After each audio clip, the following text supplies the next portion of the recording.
Ами, добре си дошъл отново в Черноморец. Какъв пост заемаш? Каква ще бъде твоята работа в клуба? Основно за селекцията, за мъжки отбор и за школата. Ще издирваш таланти. Футболисти, които после да, ако е от школата, нали, да имаме материал за работа, за перспектива. Също и нали, основната ни цел е да се върнем в професионалния футбол. Трябва да вземем млади момчета, да намерим физически добре с качества, да може да подобрим качеството, нали, на мъжки отбор и в школата. Един неприличен въпрос. Ще се включваш ли в тренировките? Знам, че сърцето е трудно издържа да стоиш отстрани. Със сигурност. Добре.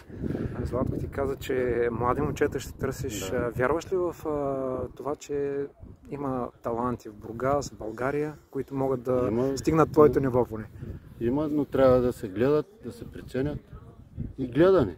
Иначе така, България колко милиона не можем да намерим двама-трима футболисти за Черноморец.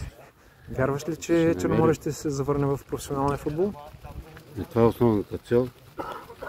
Всички заедно сплотени трябва да най-скоро до година, живот и здраве, да се завърнем в професионалния футбол. На феновете да кажеш нещо на Черноморец?